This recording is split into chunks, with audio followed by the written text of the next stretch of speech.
Quand les gens pensent au Japon, ils imaginent souvent des gratte-ciels imposants et une technologie futuriste. Mais en réalité, le Japon jouit également d'une nature abondante.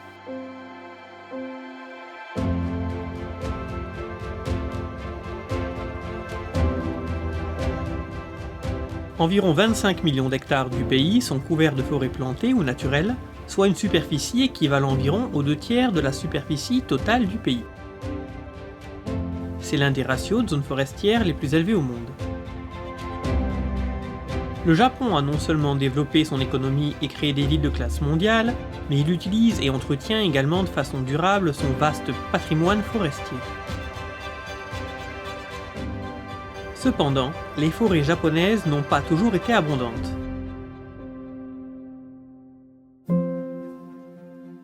Ce point apparaît clairement dans les peintures du Kyoe datant d'il y a environ 200 ans. On y voit seulement quelques pins poussant sur les flancs nus des montagnes, mais on ne voit nulle part de montagnes verdoyantes. Cela montrait bien un déboisement excessif. Ce déboisement était la conséquence d'une augmentation rapide de la population. Entre le milieu du XVe siècle et le début du XVIIIe siècle, la population japonaise a triplé. En termes d'impact sur la vie des populations, les forêts étaient exploitées et défrichées pour fournir des matériaux de construction, des matériaux pour l'outillage, des combustibles et des engrais pour la vie de tous les jours et également pour augmenter la superficie des terres agricoles. Dans le domaine industriel, les forêts et le bois étaient fortement exploités pour fournir du combustible à l'industrie sidérurgique, pour l'affinage des métaux ainsi qu'à l'industrie du sel et de la céramique. Cela a évoqué une réduction de la superficie forestière qui ne représentait alors plus qu'environ la moitié de la surface totale du territoire. Si cette croissance spectaculaire a permis au Japon de suivre le rythme des pays développés, c'est en fin de compte la nature qui en a payé le prix. Les montagnes dénudées ont perdu leur capacité de rétention d'eau, de sorte que même les pluies les plus légères gonflaient les rivières et provoquaient des catastrophes inattendues, telles que des inondations répétées. En 1896, des inondations massives et marquantes, même dans l'histoire des catastrophes au Japon, se sont produites à l'échelle nationale. En plus des typhons et des pluies torrentielles, les montagnes dénudées ont également contribué à l'aggravation des dégâts. Ces événements ont déclenché la promulgation de la loi sur les forêts en 1897. Des mesures telles que la création d'un système de forêts de protection ont abouti à une réglementation à grande échelle de l'exploitation forestière. La loi sur les forêts, la loi sur les rivières et la loi sur le contrôle de l'érosion de sol et des sédiments, appelées les 3 lois sur le contrôle des inondations, constituent à ce jour le fondement des politiques nationales de conservation des terres. 1911 a marqué le début de la phase 1 du programme de conservation des forêts. Une conservation planifiée des forêts a été ainsi mise en œuvre en intégrant des techniques d'ingénierie modernes. Mais le pays a par la suite commencé à accorder moins d'importance à la conservation des forêts. La participation du Japon à la Seconde Guerre mondiale a conduit à une augmentation de l'exploitation forestière, d'abord pour les fournitures militaires, puis pour les matériaux de reconstruction après la guerre. Après 1950, durant près de 2 décennies, les forêts décimées ont fait l'objet d'un reboisement intensif sur plus de 300 000 hectares par an.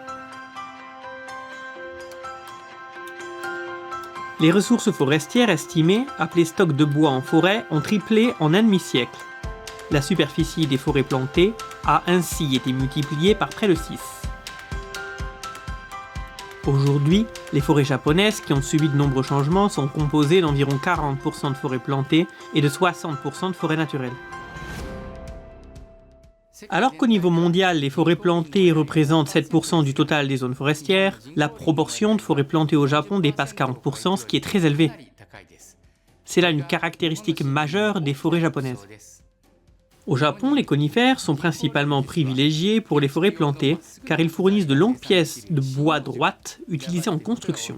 En effet, le bois destiné à la construction représente l'essentiel de la demande de bois au Japon. Alors que la plantation d'espèces non indigènes n'est pas négligeable dans les différents pays du monde, le Japon utilise principalement des espèces indigènes telles que le cèdre japonais, Sugi, et le cyprès japonais, Hinoki. En raison de la forme de l'archipel japonais, qui s'étend du nord au sud, on y rencontre, en partant du sud, toute une variété d'écosystèmes forestiers avec des forêts subtropicales, des forêts tempérées dans des zones chaudes et froides, ainsi que des forêts boréales. Au Japon, les forêts naturelles se trouvent principalement sur les arêtes des montagnes et sur des pentes raides. On y trouve également des forêts naturelles proches des zones habitées. Les gens avaient l'habitude d'y ramasser du bois de chauffage pour leurs propres besoins. Ces forêts, aimées et maintenant conservées, sont appelées Satoyama. Environ 30% des forêts sont des forêts nationales et sont la propriété du pays, notamment de l'Agence des forêts, 10% sont des forêts publiques appartenant aux préfectures et aux municipalités, et 60% sont des forêts privées appartenant à des particuliers ou à des sociétés. La loi sur les forêts, promulguée en 1897, a été révisée en 1951 lors de l'introduction d'un système de planification forestière. L'objectif était de parvenir à une gestion forestière plus systématique. La loi sur les forêts du Japon stipule divers systèmes dont les forêts de protection, la planification forestière et le permis de développement des terres forestières dans le but de permettre une gestion durable des forêts et la protection du territoire national. La loi sur les forêts et la loi de base sur la foresterie constituent la base légale en matière d'administration forestière au Japon. Les forêts ne sont pas seulement utilisées pour le bois, leurs nombreuses fonctions sont une source de divers bénéfices pour le public. Afin d'éviter la perte de ces fonctions, il est nécessaire d'introduire des restrictions, en particulier concernant la gestion des forêts qui nécessitent une attention particulière. Il s'agit du concept des forêts de protection. Les forêts ne sont pas seulement destinées à la production de bois. Elles ont également de multiples fonctions, dont la recharge de la nappe d'eau, la prévention des catastrophes hydrosédimentaires, l'atténuation des dommages causés par des conditions météorologiques extrêmes et l'apport de possibilités récréatives. Les forêts reconnues comme possédant ces fonctions d'intérêt public ont été désignées comme forêts de protection. Elles sont ainsi maintenues en bon état afin de pouvoir offrir de tels bénéfices. La fonction des forêts dans la limitation de l'étendue des catastrophes a fait l'objet d'une attention particulière au niveau international au cours des dernières années, car elle est représentative de la réduction des risques des catastrophes mettant en cause les écosystèmes éco-RRC. Les forêts de protection représentent environ 30% de la superficie du territoire national et environ 50% de la superficie forestière.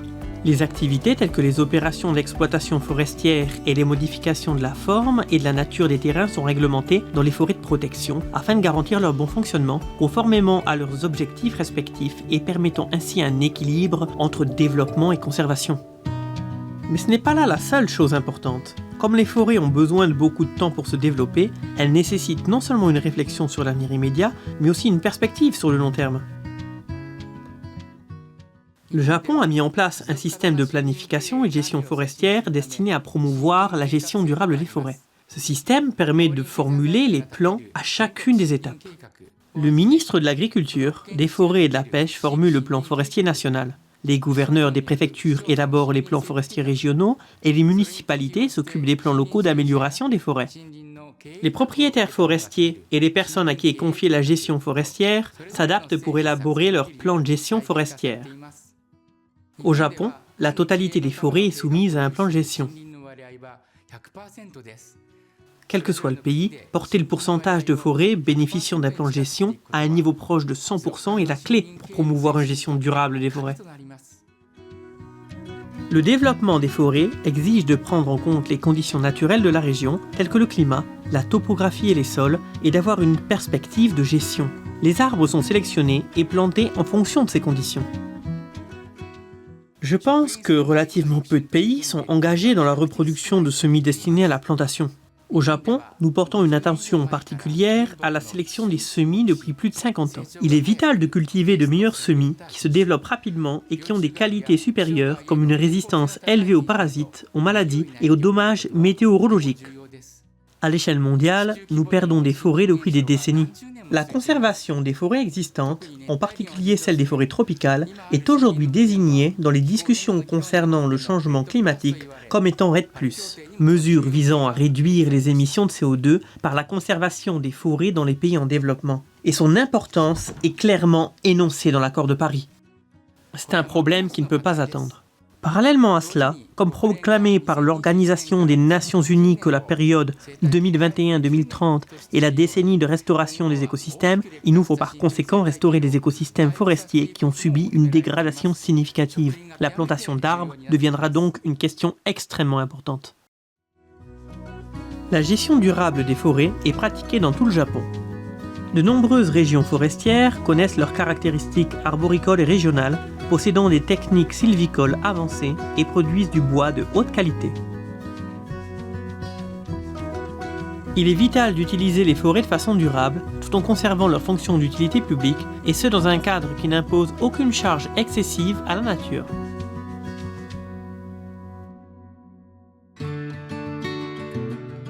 Regardons maintenant quelques exemples d'initiatives prises à Hokkaido, région qui abrite environ un quart de la superficie forestière totale du Japon.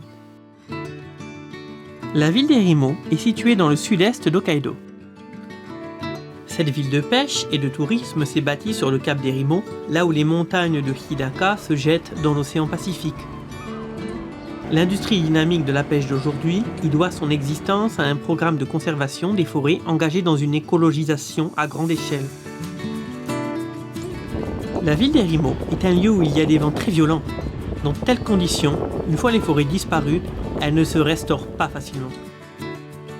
Alors qu'il abrite aujourd'hui une luxuriante forêt de pins noirs, le cap d'Erimo ressemblait, il y a 70 ans, à un désert. Bien que jadis les arbres y prospéraient, la modernisation du Japon a entraîné la coupe des arbres pour en faire du combustible et a provoqué le défrichage des forêts primaires afin de fournir des pâturages au bétail, notamment aux chevaux et aux moutons. Tout cela a transformé la région en désert. Les vents violents ont alors soulevé des nuages de poussière rouge issus des terrains désertiques et ce jusqu'à 10 km au large de la mer, tout le long du cap, donnant une couleur jaune boueuse. Si ce phénomène avait duré, les précieuses ressources halieutiques d'Erimo se seraient épuisées, et sans la pêche, la ville serait morte. Afin de résoudre ce problème, un projet de reverdissement à grande échelle du cap d'Erimo a été lancé. En 1953, le bureau de conservation de la forêt d'Erimo a été créé au sein du bureau forestier du district d'Urakawa et le projet de reverdissement a commencé. L'objectif du bureau était l'entretien et la gestion de la forêt nationale d'Erimo. Au sein d'un plan global, le projet procède sur la base d'un plan fixé tous les 2 ou 3 ans et indiquant si des arbres doivent être coupés ou plantés. La première étape a été le verdissement par des plantes herbacées. Cela fait référence à la pousse d'herbe en terre, mais dans le cas du cap d'Erimo, si l'on sème simplement des graines d'herbacées et de fleurs, celles-ci sont emportées par les vents violents et ne germent pas. Nous avons toutefois réussi à empêcher que les graines soient emportées par le vent en couvrant le sol avec des algues prises sur le rivage. Non seulement les graines ne sont pas envolées, mais les algues ont également joué le rôle d'engrais et ont fourni des nutriments aux graines après que celles-ci aient germé.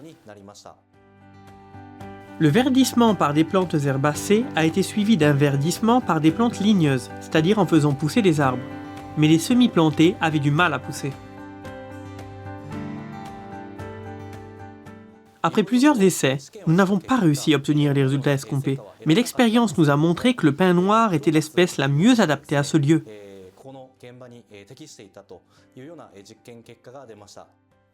Le pin noir résiste aux dommages causés par les marées et peut également pousser sur un sol aride. Ses racines profondes le rendent également plus résistant au vent. Toutes ces caractéristiques nous ont amenés à penser que c'était une espèce appropriée.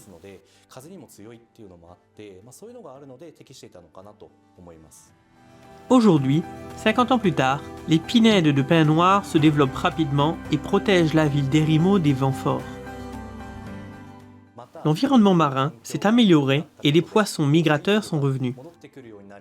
Nous sommes aussi maintenant en mesure de récolter aussi de grandes quantités d'algues comme le kombu. L'industrie de la pêche, à nouveau florissante, a ramené la jeune génération qui était partie dans les grandes villes. Et la commune est également devenue plus dynamique. Divers projets sont en cours pour étendre la forêt brise-vent d'Erimo et la perpétuer pour un meilleur futur. Nous recevons des dons de sociétés privées afin de nous permettre de mener des activités de plantation d'arbres.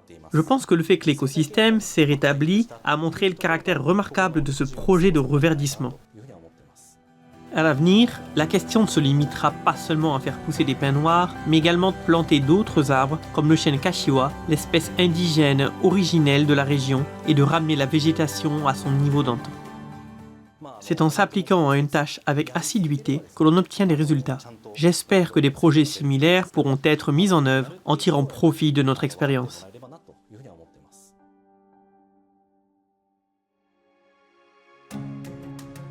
La ville de Shimokawa est située au nord d'Hokkaido. En hiver, les températures tombent à près de moins 30 degrés. Environ 90% de la ville est couverte de forêts et son abondante verdure naturelle la rend très attrayante. Si la forêt des Rimo est une forêt de protection, on peut dire que la forêt de Shimokawa est une forêt d'utilisation. Mais qu'est-ce que cela signifie exactement ? Les forêts représentent 90% de la superficie totale de la commune de Shimokawa qui s'est développée autour des industries, de la sylviculture et des produits forestiers. Il y avait autrefois 2 mines conglomératiques dans la région et la ville avait une population de plus de 15 000 personnes. Mais la ville est tombée en déclin en raison des mutations industrielles affectant la région, avec notamment la fermeture des mines. La population actuelle est proche de 3 000 habitants, soit environ 1/5 de ce qu'elle était à son apogée. Les résidents ont de nouveau porté intérêt aux forêts qui couvrent la majeure partie de la ville. Nous promouvons une gestion durable des forêts en partant du principe que la plantation de 50 hectares d'arbres chaque année et leur culture pendant 60 ans permettront une utilisation cyclique de 3000 hectares de ressources forestières.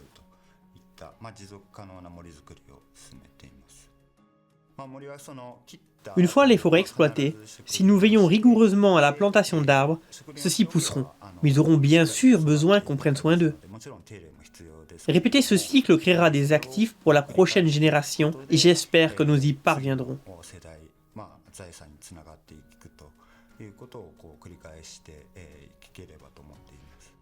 Le bois produit ici est intégralement utilisé sans créer aucun déchet. Nous sommes également engagés à transformer le bois avec zéro émission de CO2. Le bois qui n'a plus d'utilité et qui ne présente plus qu'une faible valeur devient une biomasse utilisable comme source d'énergie thermique.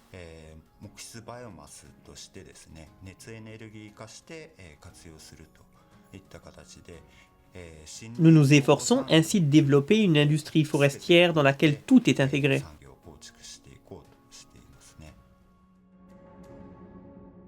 La ville soutient également les entrepreneurs qui utilisent les forêts de Shimokawa pour créer de nouvelles entreprises et les personnes désirant atteindre des objectifs personnels. Ces gens tirent parti des richesses de la forêt pour créer de nouvelles façons de gagner leur vie. La ville de Shimokawa rassemble des personnes désirant gérer la sylviculture elles-mêmes par leurs propres efforts. En réponse à cela, la ville a mis en place de diverses subventions. Ces subventions permettent une gestion plus aisée des entreprises. Si l'on apporte dans les villes des matériaux qui ne peuvent être trouvés qu'à la campagne, ceux-ci se vendent et je pense que c'est donc en ce sens une entreprise viable. Le bois Todomatsu, ou sapin sakhaline, appartient à la famille des sapins. C'est un des bois spécifiques d'Hokkaido. Cette usine produit des huiles essentielles à partir des branches et des aiguilles de Todomatsu. Il est également utilisé comme parfum dans les produits cosmétiques. Les feuilles ne sont pas utilisées en foresterie. Elles sont laissées dans la forêt. On nous a dit que c'était un gaspillage de ressources et nous avons donc cherché un moyen de les utiliser. Nous avons ainsi commencé à les utiliser dans des produits aromatiques. La ville de Shimokawa est très appréciée pour ce genre de développement forestier et pour ses nombreuses initiatives. Elle a reçu le premier prix lors de la première édition du prix japonais des objectifs de développement durable.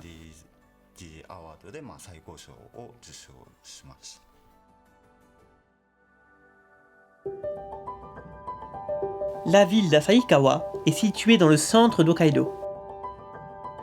Deuxième plus grande ville d'Hokkaido après Sapporo, c'est un centre urbain majeur avec une population de 330 000 habitants. Parmi les nombreux fabricants de meubles japonais, la marque Asahikawa Furniture attire l'attention en raison de son caractère unique. Elle est connue pour ses excellents designs et sa conscience écologique. Cette marque englobe les meubles fabriqués par les fabricants de la ville d'Asahikawa et de ses environs. Autrement dit, le nom Asahikawa Furniture ne désigne pas qu'un seul fabricant, mais une marque de fabrique à part entière. La matière première utilisée est le bois d'arbre à grandes feuilles d'Hokkaido. Parmi ceux-ci, le Mizunara est connu dans le monde du mobilier sous le nom de chêne blanc. C'est un bois de qualité, à la fois fin, pâle et distinctif, que l'on surnomme le trésor du monde. Comment des meubles qui ne font qu'utiliser des matériaux locaux ont-ils acquis une telle valeur ajoutée et sont-ils devenus mondialement reconnus? Lorsque Minoru Nagahara, fondateur de Kondi House, le plus grand fabricant de meubles d'Asahikawa, a appris que du bois produit à partir d'Hokkaido était exporté vers l'Europe pour servir de matière première dans la confection de meubles de luxe qui étaient ensuite importés au Japon, il a, semble-t-il, été profondément choqué.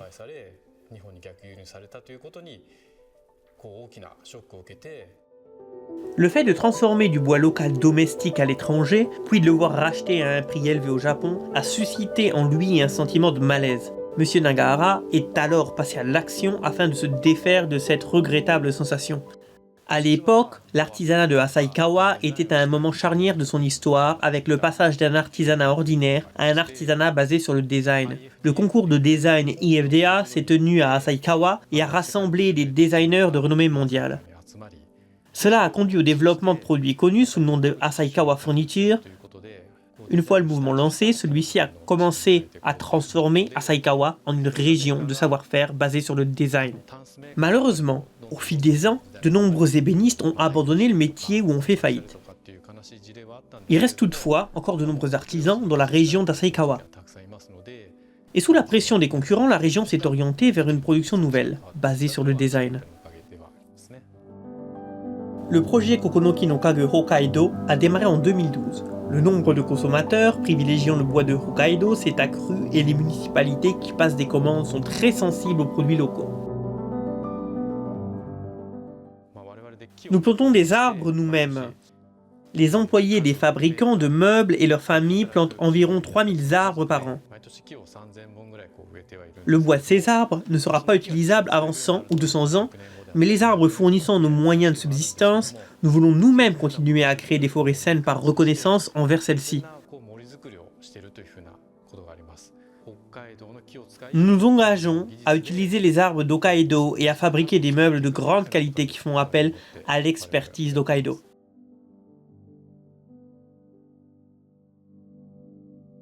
La forêt de l'université de Tokyo à Hokkaido est située à Furano, dans le centre d'Hokkaido. Ici, des expériences de gestion forestière sont conduites en utilisant un système de gestion forestière basé sur une partition des forêts qui promeut le développement des forêts naturelles tout en faisant un usage pratique de celles-ci. Le système de gestion forestière basé sur la partition classe les différents états forestiers par type. Il prend en compte la quantité d'arbres, leurs espèces et leur potentiel commercial pour soutenir la prochaine génération. Une gestion forestière appropriée est ensuite appliquée à chaque type de forêt ainsi classée. Pour identifier l'état des forêts, des parcelles d'échantillonnage sont créées dans chaque partition et chaque arbre est étudié. Sur la base des résultats de cette enquête, les arbres situés dans une certaine plage de croissance sont sélectionnés pour l'exploitation forestière. L'objectif est de créer des forêts dynamiques et grandement résistantes à diverses formes de dommages sans apporter de changement majeur à la composition des espèces d'arbres. Certaines organisations privées, à but non lucratif, mènent des activités afin de régénérer et d'exploiter les forêts. Nous voulons créer des opportunités permettant aux gens de profiter de la forêt pour les loisirs et d'utiliser les ressources forestières. Généralement, on décide quels arbres à couper, mais au lieu de ça, nous décidons quels arbres à garder. Les forêts peuvent être modifiées et déplacées, mais cela ne signifie pas de détruire une forêt d'un coup et de planter de nouveaux arbres. Les forêts naturelles peuvent aussi être modifiées en abattant des arbres, en plantant de nouveaux et en les transformant en forêts capables de fournir de façon stable une ressource en bois de grande valeur. Une fois qu'une forêt est dénudée, sa restauration nécessite une main-d'œuvre, des coûts et surtout un temps considérable.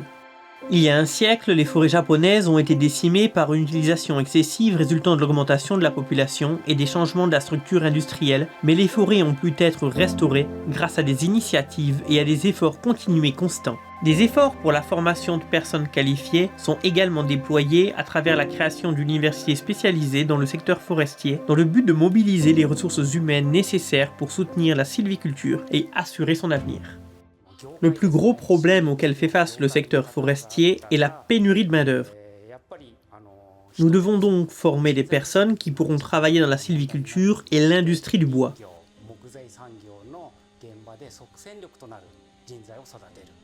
Je pense que ce sont des métiers qui resteront pour les générations futures, pas pour ma génération.